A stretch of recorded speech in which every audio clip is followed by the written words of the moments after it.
예, 11시 15분 가까워지고 있습니다. 코스닥이 3.98, 4%까지 급락을 하고 있는 상황입니다. 예, 어렵지요. 어려운데요.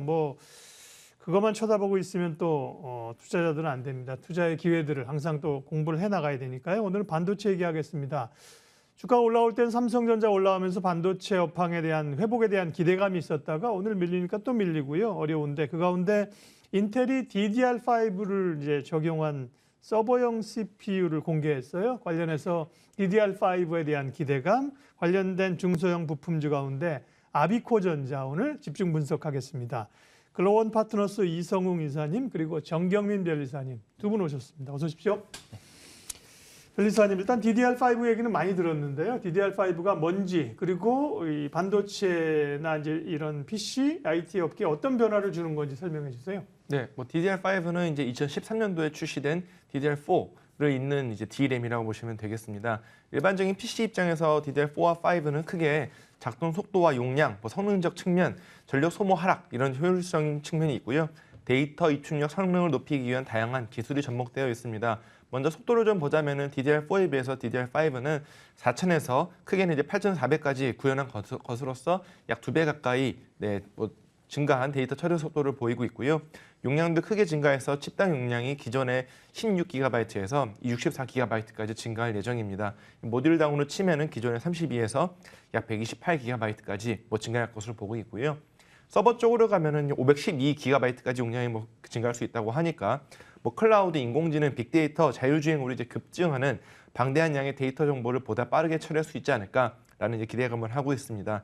그뿐만이 아니라 이제 전력 관리 반도체라고 하는 PMIC를 이제 기판을 직접 탑재함으로써 모듈 차원에서 30%의 전력 효율을 이루는 등 전력 공급 안정성을 보다 향상한 강점도 있다고 보시면 되겠습니다. 네, DDR4에서 5로의 이제 업그레이드가 되는 거죠. 정확한 표현은 아닌데요. 적합한 표현은 아닌데 예를 들면 통신 서비스가 3G에서 4G, 4G에서 5G로 가는 이런 한 단계 업그레이드라고 보면 될 겁니다. 이성웅 이사님, 네. 그동안도 DDR5 얘기는 많이 있었는데 생각한 것처럼 적용이 잘 안 되는 거 아닌가 싶었는데 인텔이 DDR5를 적용한 서버용 CPU, 이름을 다 붙이는데요. 사파이어 레피즈라는 걸 공개했어요. DDR5로의 전환이 좀 가속화되는 계기가 될까요? 일단 DDR5의 전환을 위해서는 네. 먼저 CPU가 뒷받침이 돼야 됩니다. 예. 그런데 지금 사파이어 레피즈 같은 경우는 수율이 올라오지 않고 있어요. 인텔 입장에서는 이 부분을 언급을 하는 거죠. 우리가 그 예정대로 내년에 출시할 가능성이 있다 정도의 톤이었거든요. 네. 그러면 여기에서 생각해 볼 점은 인텔의 주가가 우리나라 시장이 휴장을 할 때 그만큼 강했냐 이 말이거든요. 근데 강하지 못했어요. 그러면 여기에서 우리가 알 수 있는 점은 그냥 DDR5로 넘어갈 수 있는 초도 물량을 출시를 한 건 맞으나 여기에서 지금 양산까지는 아직 명확하지 않구나라고 해석을 해볼 수 있겠습니다.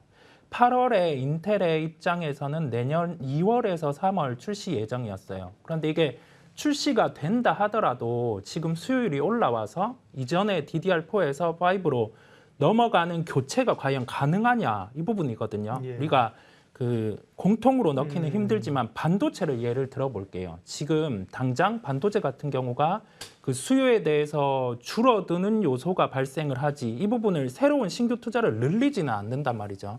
여기에서 생각을 해볼 수 있는 건 신규로 DDR5와 관련된 그런 CPU가 출시가 되더라도 우리가 DDR4의 본격적인 교체 주기 같은 경우도 겹치지 않고 그다음에 여기에 대해서 비용이 좀 늘어나는 측면도 있다 보니까 이 점은 출시에 대한 수율이 올라오고 고려해도 된다라는 결론이겠습니다. 일단 CPU가 이제 안정이 돼야 제품들을 장착을 할 수 있지 않겠습니까? 네, 맞습니다. 그런 점에서 인텔은 지난해 말에 PC용 프로세서는 공개를 했네요. 공개했고요. 이번에 이제 서버용 CPU를 공개를 한 건데 시간은 좀 더 걸린다. 이게 이성웅 이사님의 시각이었고요. 그럼에도 불구하고 어떤 기업들이 이제 관심이 있을까? 이 뉴스 나오면서 이제 아비코전자, 심텍 이런 회사들이 관심을 받고 있는데요. 오늘은 이제 아비코전자를 시간은 좀 걸릴 수 있겠지만 네. 분석을 해볼게요. 그러면 정경민 변리사님께서 아비코전자가 어떤 회사인지 설명해 주시죠. 네, 1973년도에 설립된 회사고요. 저항, 레지스터, 그리고 인덕터와 같은 수동 소자와 인쇄 회로 기판을 전문적으로 생산하는 기업입니다. 저항기와 이제 인덕터는 수동 전자 부품 중에 하나로 다양한 디지털 기기에 이제 사용되는 필수 부품이라고 보시면 되겠고요. 아비코 전자의 저항기 인덕터 매출의 약 60%를 스마트폰, 반도체에서 지금 차지를 하고 있습니다. 네. 그 여러 이제 부품들을 같이 하고 있는 건데요. 그러면 이제 DDR5 전환과 관련해서 아비코 전자가 주목받고 있는 이유는 어디 있는 건가요? 아무래도 이제 인덕터라는 소자가 전기 신호의 노이즈를 제거하는 역할을 하게 되는데 뭐 고주파 필터, 평활 회로 필터 등 이제 많이 사용이 되고 있고요. 전 산업 분야의 전자제품에 이제 적용이 되는 부품입니다. 여러 산업과의 연관성이 매우 높다 이렇게 보시면 되겠고, 뭐 가전제품, 스마트폰, 컴퓨터, 노트북만이 아니라 최근 들어서는 전기 자동차에도 많이 들어가고 있거든요. 이 아비코 전자가 생산하는 인덕터는 자본 제거를 위해서 스마트폰에 공급되는 시그널 인덕터와 뭐 대형 가전 및 그리고 반도체 스마트폰에도 들어가는 뭐 전원 회로용 파워 인덕터 두 가지가 있습니다. 이제 메탈 타입 파워 인덕터가 이번에 인텔의 DDR5 D램에 이제 들어가게 되겠는데, DDR5는 말씀드린 것과 같이 PMIC가 이제 직접 탑재가 되거든요. 그래서 이제 메탈 파워 인덕터가 추가로 3개에서 4개가 들어가게 되고, 그래서 인덕터의 공급 증가가 예상이 되고 있습니다. 소재 자체 가격이 좀 높은 편이고 이익률 상승 함께 기대가 되는 부분이라 보시면 되겠습니다. 네. 이성우 이사님, 아비코 전자가 올 초에 이제 투자 소식이 좀 있었는데요. 이게 어디에 투자한 거고 우리가 얘기하는 DDR5하고 좀 관련이 있는 건가요?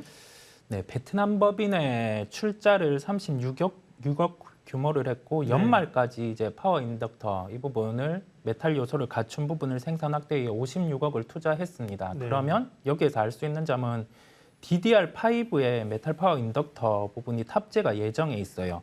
예정에 있는데 이게 초도 물량이 나가는 단계에서 메탈 파워 인덕터 부분의 매출이 같이 올라왔거든요. 그러면 우리가 여기에서 알 수 있는 점은 신규 투자를 통해서 본격적으로 이 제품이 양산이 되면 같이 매출로 올라올 수 있는 요소를 갖췄다라는 결론이겠습니다. 그러면 실적단에서 여기는 이제 뭐 DDR5 향만 하는 건 분명히 이제 아닐 거고 여러 부품들이 이제 있어요. 네. 최근에 실적이 어떻게 체크되는지, 그다음에 DDR5가 이제 실제로 적용이 된다고 했을 때 좀 유의미한 극적인 좀 실적 성장세가 이어질 수 있는지요? 2분기 영업이익률이 13%였습니다. 이게 초도 물량이 나가는 단계에서 이 정도의 영업이익률이라고 하면은 네. 이게 한계 마진을 넘어서는 단계에서는 20% 이상까지 나올 수 있다고 추측을 해볼 수 있거든요. 올해 영업이익이 한 160억 원이 예상이 돼요. 그러면 내년에 그 인텔 기준으로 뭐 사파이어 래피즈 이 서버양 부분이 본격적으로 출시된다고 하면은 내년 영업이익은 200억 원 중반까지 이론적으로 가능하게 됩니다. 그리고 중반을 넘어서서 그 사파이어 래피즈 부분이 이게 상용화를 넘어서서 예상했던 물량 이상으로 나가는 단계에서는 또 영업이익률이 25% 이상까지 나올 수 있는 이론적인 구조입니다. 이 점을 기억을 하시고 단계적으로 실적이 어떻게 나오는지 체크가 필요하겠습니다. 네. 주가 판단은 이제 뒷부분에 좀 하도록 하겠고요. 변리사님께서 아비코 전자 특허 현황 체크해 주세요. 뭐 특허 출원서가 그렇게 많은 기업은 아니었고요. 현재 뭐 총 48건 검색이 되었고 그 중에서 37건 등록이 되어서 70% 등록률을 좀 보이고 있었습니다. 매년 3건에서 4건 정도 출원을 하다가 최근 몇 년간은 1건 정도씩 출원을 하고 있고요. 기술 분야별로 살펴보았을 때는 대부분의 특허가 H01F 분야인데 수동 토자, 뭐 철심, 자기 코어, 한마디로 말하면 인덕터에 대한 특허가 대부분을 차지하고 있었습니다. 그 외에 이제 관련된 특허 두 가지 좀 살펴보겠는데 2020년도에 출원돼서 등록된 뭐 특허입니다. 무선 전력 전송 장치에 사용되는 전력 변환 유닛이다. 뭐 쉽게 생각해서 지금 뭐 저희 무선 충전기 있지 않습니까? 그런 유닛이라고 보시면 되겠습니다. 이 전력을 무선으로 전송할 때 이제 인덕터, 이 자기장인 힘에 의해서 이제 전달이 되게 되는데 기존에는 이제 코일과 NFC 안테나를 이제 별도의 기판으로 해서 좀 부피가 커진 문제점이 있었다라면은 이걸 이제 하나의 기판으로 만들어서 부피를 좀 줄였다. 뭐 그런 특허라고 보시면 되겠고요. 그 다음 특허는 이제 몰디드 인덕터라고 하는 부품의 새로운 이제 소자라고 보시면 되겠는데 뭐 소형이지만 고주파에서 좀 더 높은 효율을 보겠다라는 부분이라고 보시면 되겠고요. 코일을 이제 코어에 감는 것이 아니라 자성 소재에 매립시킨 이후에 경화시켜서 인덕터 부품을 형성하는 그런 제조 방법에 대한 특허라고 보시면 되겠습니다. 네. 자, 주가를 보겠습니다. 아비코 전자는 1,200원. 오늘은 뭐 지수가 밀리면서 함께 4.6% 밀려나고 있는데요. 9월과 10월 초에 좀 반등이 왔습니다. 이게 뭐 시장 영향인지 아니면 이제 인텔의 DDR5 영향도 좀 있었는지 주가 판단 좀 해주세요, 이사님. 시장이 조정 나오고 출시에 대한 기대감 반영 이 구간이라고 보시면 될 것 같습니다. 본격적인 출시 이전까지 종목 같은 경우는 한 번 더 조정이 나올 수 있겠지만은 지금 이론적으로 시장이 열리는 게 DDR5가 올해 대비 내년에 한 5배 정도 증가하는 시장이 예상이 되고 있어요. 그러면 여기에서 핵심 부품이 들어가는 기업들 같은 경우는 지금 챙겨봐야 되는 그 구간이라고 할 수 있겠습니다. 즉 네. 결론적으로 시장이 조정이 나올 때 올해 영업이익이 한 160억 원이 예상되고 내년이 이게 이론대로 가면은 200억 중반이 나올 수 있는 기업 체력을 갖추고 있는 단계에서 시가총액 기준으로 올해 실적을 대입해봐도 1,600억 원까지는 가능해요. 그 이상은 충분히 퍼포먼스를 낼 수 있는 기업이기 때문에 주주분들은 체크해야 될 거는 네. 여기에서 이제 DDR5가 본격적인 상용화가 이루어지는지 그 여부가 체크 포인트라고 할 수 있겠습니다. 시총이 지금 1,350억 정도 되는데 한 1,600억 정도까지는 시총에 반영할 수 있다. 네, 그러면 그렇습니다. 대략 제가 그냥 암산으로 해보면 한 15% 정도 여력이 있거든요. 네네. 그것뿐만 아니라 DDR5가 실제 이제 생각했던 것만큼 그 시기에 나와서 반영되느냐 아니냐 네네. 그 스케줄을 체크해 봐야 될 것 같고요. 중기적으로는 좋게 보셨습니다. 오늘 반도체 DDR5하고요 관련된 기업 아비코전자 분석했습니다. 글로원 파트너스 이성웅 이사님, 정경민 변리사님 함께했습니다. 고맙습니다.